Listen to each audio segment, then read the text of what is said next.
Good morning friend, welcome to my blog. अभी हो रहा है मॉर्निंग का समय और अभी सुबह के लगभग 8:30 का टाइम हो रहा है और आज तारीख है 13 नवंबर और मैं जा रही हूँ नोएडा। मुझे अचानक से नोएडा जाना पड़ रहा है क्योंकि कल रात को देवठान वाले दिन मेरे सबसे बड़े जीजा जी की डेथ हो गई है, तो मैं वहाँ जाने के लिए निकल रही हूँ। और मैं अपनी दीदी की बेटी श्रुति, इसका नाम श्रुति है, उसके साथ नोएडा जा रही हूँ क्योंकि ये आगरा में आई हुई थी इवेंट करने के लिए। तो ये एक होटल में रुकी हुई है, तो मैं वहीं उसके पास जा रही हूँ और फिर हम दोनों नोएडा के लिए निकलेंगे।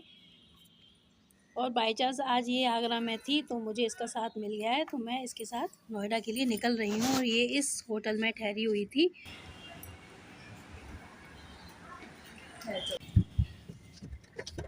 और हम लोग निकल चुके हैं नोएडा के लिए।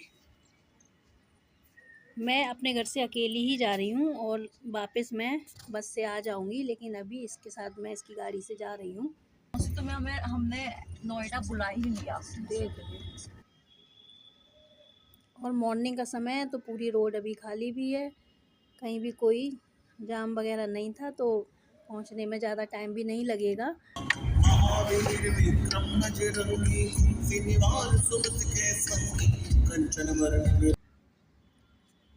थोड़ी देर बाद हम लोग एक होटल में रुके थे क्योंकि हम जल्दी में आए थे और मैं भी घर से कुछ नहीं खा के आई थी, इसने भी कुछ भी नहीं खाया था, तो थोड़ा चाय वगैरह पीने के लिए हम लोग रुक गए थे। क्योंकि कुछ भी हो, कैसा भी माहौल हो, भूख तो लगती ही है, खाना तो खाना पड़ता है, इसके बिना तो रह ही नहीं सकते। तो इसलिए हम लोग एक होटल में रुक गए और ये होटल बहुत ही शानदार था और बहुत ही काफ़ी बड़ा था, ऐसा लग रहा था कि कोई शाही महल हो। बहुत ही अच्छा होटल था। तो इसने थोड़े से पकौड़े और समोसे ऑर्डर किए थे और समोसा भी बहुत बड़ा था साइज़ में।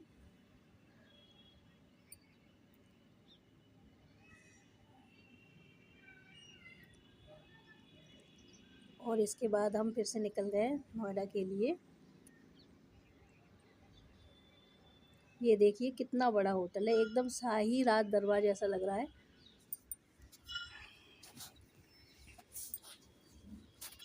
और अभी हल्की हल्की धुंध भी दिख रही थी और थोड़ी देर बाद हम लोग एंटर हो चुके हैं इसकी सोसाइटी में।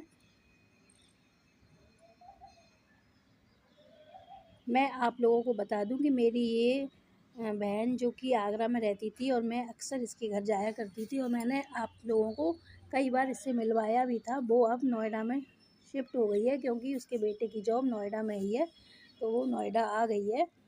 मैं उसी बहन के यहाँ जा रही हूँ, पहले उनके यहाँ जाऊँगी, उसके बाद जो सबसे बड़े मेरे जीजा जी हैं वो एक्सपायर हो गए, उनके यहाँ मुझे जाना है। रास्ते से इसने कुछ सामान ख़रीदा था, जैसे कि 2 कंबल वगैरह भी ख़रीदे थे, वो सब हमने ये निकाल लिए हैं गाड़ी में से और हम पहुँच गए हैं इसकी सोसाइटी में। इसके बाद मैंने इसके घर का वीडियो नहीं बनाया है क्योंकि हम लोग जल्दी में थे और हमें वहाँ जाना था और मेरी दीदी और उसका बेटा तो पहले सुबह 6 बजे ही वहाँ के लिए निकल गए थे। तो यहाँ पर हनी की दादी बिल्कुल ही तैयार बैठी थी जाने के लिए, तो मैंने उनको साथ लिया है और हम दोनों जा रहे हैं वहाँ पर जहाँ पर डेथ हो गई है।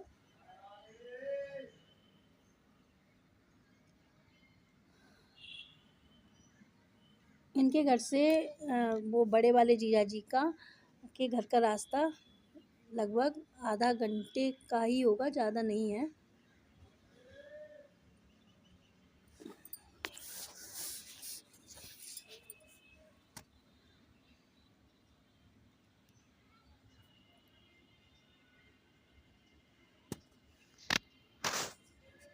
और उनकी ये सोसाइटी आ चुकी है।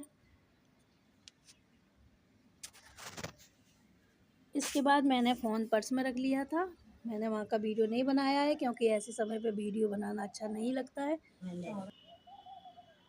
और ये अब रात का ब्लॉग है। रात को जो मेरी सिस्टर है वो मुझे अपनी सोसाइटी घुमाने के लिए निकली है और देखिए यहाँ पर कितनी ऊंची ऊंची बिल्डिंग है, मुझे तो देखकर ही डर लग रहा था।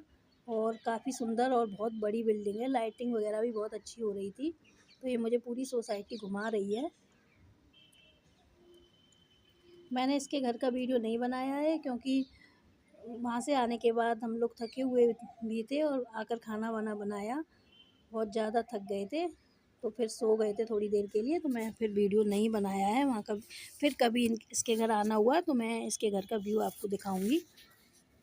और इसका घर बिल्कुल सेम ऐसा ही है जैसा कि आगरा में ये रहती थी, जो फ्लैट था बिल्कुल सेम वैसा ही फ्लैट है। और इनकी सोसाइटी में ये मंदिर बन रहा है, छोटा सा ये मंदिर बन रहा है, तो हमने वहाँ के दर्शन कर लिए।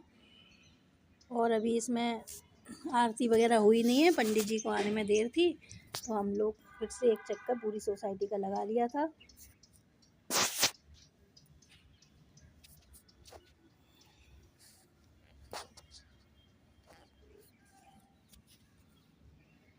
और ये मेरी बहन, इसके पैर में थोड़ा सा चलने में फ़र्क आ गया है क्योंकि इसके पैरों में काफ़ी स्वेलिंग है और घुटने में भी थोड़ी सी सूजन वगैरह है, तो ये थोड़ा लंगड़ा कर चल रही है। और इसने मेरी बनी हुई गाउन ही पहन रखी है। इसके बाद हम थक गए थे चक्कर काट। आप रोज आती हो? कहाँ पे रहती हो आप? ऊपर यही सामने। कल भी नहीं थे पंडित जी, कल हमारी सास बैठी थी करी के जल्दी चले गए वो कहीं शादी वादी में।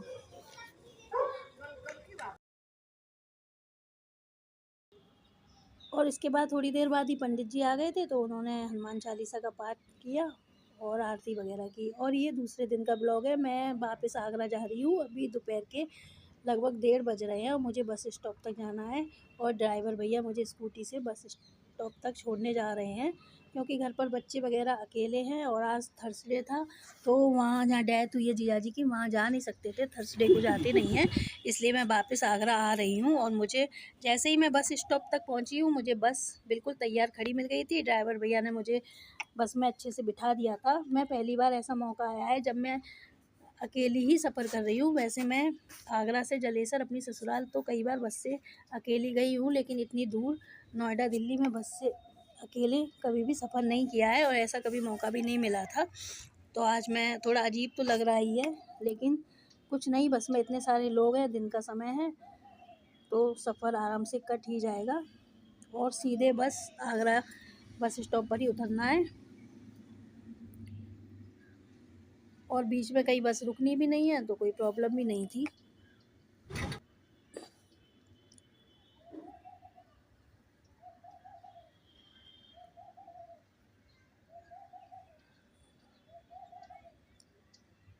और मेरी आँख लग गई थी, मैं बस में थोड़ा सो गई थी। इसके बाद मथुरा आ गया था और ड्राइवर ने जब मथुरा के लिए आवाज़ दी तभी मेरी आँख खुली है। और बस अब मथुरा आ गया है, तो मथुरा से आगरा बहुत ज़्यादा दूर नहीं है। मथुरा आने के बाद तो लगता है कि बस अब हम आगरे में ही आ चुके हैं। और अभी लगभग 4 बजे का समय हो रहा था और मुझे थोड़ी भूख भी लग रही थी। मेरी बहन ने अच्छी तरह से नाश्ता वास्ता करा कर ही भेजा था, खाना वाना भी खिलाया था, लेकिन फिर भी उसने ज़बरदस्ती रास्ते के लिए खाना बना के रख दिया था। लेकिन मुझे थोड़ा अजीब लग रहा था अकेला खाना खाने में, लग रहा था इतने सारे लोग बैठे हैं और सब देखेंगे, इसलिए मैं थोड़ा झिझक रही थी खाने के लिए। क्योंकि सफ़र में जब 2-4 लोग हों तभी खाने में मज़ा आता है और अकेले खाने में थोड़ा अजीब तो लगता ही है। लेकिन भूख लग रही थी, तो फिर मेरी सीट से काफ़ी लोग उतर गए थे, मैं अकेली रह गई थी, तब मैंने ये खाना निकाला है। ये देखिए, आलू मटर की सूखी सब्ज़ी, पूड़ी, मिर्च का अचार, आम का अचार, ये सब इसने रख दिया था, तो मैंने इसमें से थोड़ी सी पूड़ियाँ खा ली हैं। और सफ़र में खाना वास्तव में टेस्टी लगता है। और इस समय खाना खाने के बाद बस मुझे लग रहा था कि एक कप गर्मा गर्म अदरक वाली चाय मिल जाए, क्योंकि सफ़र करते करते सिर में दर्द तो होने ही लगता है।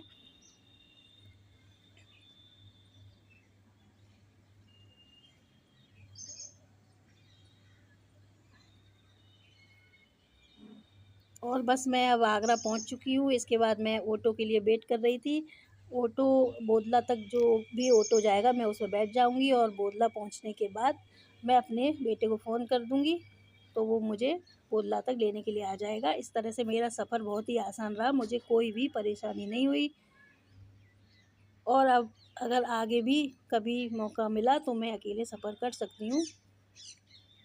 अब मेरी हिम्मत बढ़ गई है अकेले सफ़र करने की, और मुझे ऑटो मिल गया था और मैं जा रही हूँ बोधला के लिए, और मैंने अपने बेटे को फ़ोन कर दिया है। जब तक मैं पहुँचूँगी तब तक वो भी वहाँ पर आ जाएगा।